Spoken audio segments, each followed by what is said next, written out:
एक बार एक गांव में कृष्णा नामक व्यक्ति रहता था। हर रोज वह दूध से घी बनाया करता था और अपने गांव के बाजार में बेचता था। यही थी उसकी रोजी रोटी कमाने का जरिया। अपने शुद्ध और मजेदार घी के लिए कृष्णा बहुत मशहूर था। घी ले लो, शुद्ध देसी गाय का घी ले लो, घी ले लो, घी ले लो। एक दिन एक मिठाई वाला सुंदर ने कृष्णा को बुलाया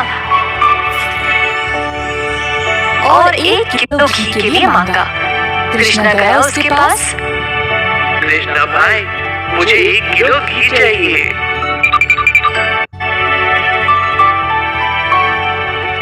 कृष्णा घी को तोलने लगा।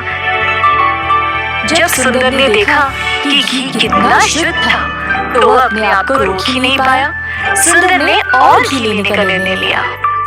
रुको कृष्णा, मुझे तुम 1 नहीं 2 किलो घी दे देना। पता नहीं बाद में बचेगा या नहीं। तुम्हारा घी सबसे शुद्ध है और मुझे स्वादिष्ट मिठाई बनाने में मदद करता है। ओ बढ़िया जी, धन्यवाद सुंदर साहब। ये लो आपके 2 किलो घी। सुंदर ने खुशी से घी लिया और फिर दोनों अपने अपने रास्ते चले गए।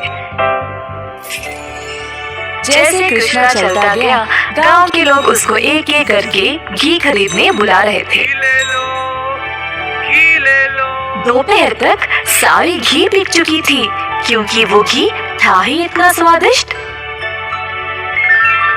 अपनी कमाई लेकर कृष्णा अपने भाई कुशल के पास दूध खरीदने गया, ताकि वह अगले दिन के लिए और घी बना सके।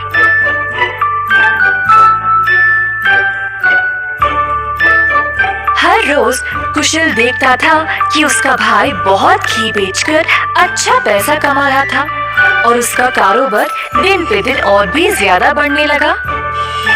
भाई, मुझे 5 लीटर दूध चाहिए घी बनाने के लिए। ओह, अभी तो मेरे पास नहीं है 5 लीटर। क्यों ना तुम शाम को आ जाओ, मैं तुम्हारे लिए बाजू में रखूंगा। कृष्णा के निकलने के बाद कुशल की पत्नी उसके लिए पानी लेके आई।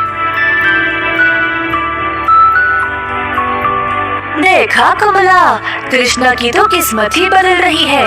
दोपहर में ही इसने सारी घी बेच डाली और दूध के लिए वापस आया था। आप तो सारा दूध इनको ही दे देते हो ना, क्यों ना इस बार आप दूध में थोड़ा सा पानी मिला के दो।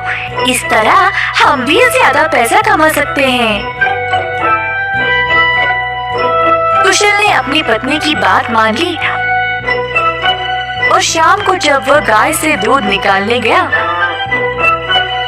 तो उसने दूध में पानी डालकर कृष्णा के लिए बाजू में रखा। अब कुशल रोज यही करने लगा। धीरे धीरे वह पानी की मात्रा और भी बढ़ाने लगा। अब कृष्णा इस बात से अनजान समझ नहीं पाया कि उसकी घी की शुद्धता दिन पे दिन कम क्यों होती जा रही। इस वजह से उसके बहुत सारे ग्राहक भी कम होते गए। अब कृष्णा दूध की गुणवत्ता को जांचना चाहता था, तो उसने दही जमाया। जब दही जमा, तो उसने ऊपर इतना सारा पानी देखा। शायद गाय की सेहत ठीक नहीं है, इसीलिए अच्छा दूध नहीं दे रही होगी। मैं कुशल को ये बात बोलता हूँ।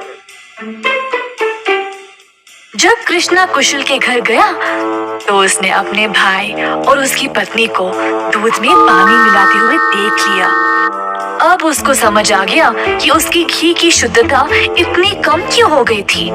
ना जानते हुए कि वह क्या करे और बिना कुछ कहे कृष्णा वहां से निराश होकर चला गया। अब कृष्णा ने अपनी कमाई से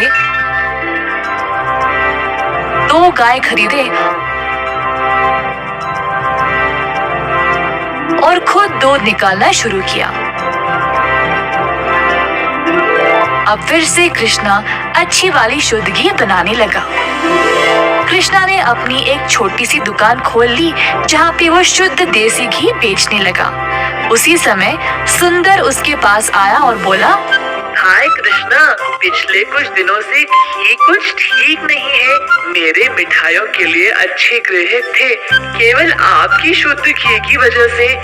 उम्मीद है अब आप अच्छा घी बना रहे हो। मैं चाहता हूँ कि मेरे ग्राहक वापस आ जाए।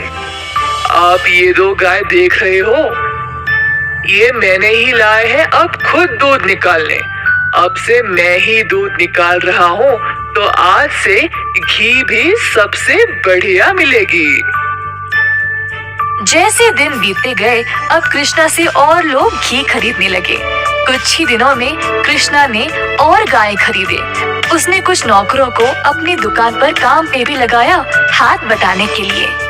अंततः कृष्णा काफी अमीर बन गया और ईमानदारी से अपना कारोबार चला रहा था। इसी दौरान कुशल, जिसने अपने ही भाई की प्रतिष्ठा को बर्बाद करने की कोशिश की, गांव में अपने मिलावटी दूध के लिए पकड़ा गया।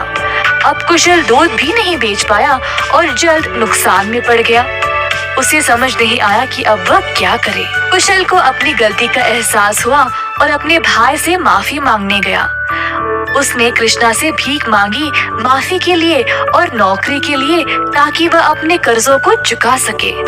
दयालु कृष्णा ने तुरंत अपने भाई को क्षमा कर दिया और गायों और कामगार की देखरेख के लिए काम दे दिया। इस कहानी से हम ये सीखते हैं कि दिल से माफी मांगने वाले को माफ कर देना चाहिए और हमेशा एक अच्छी प्रतिष्ठा रखनी चाहिए।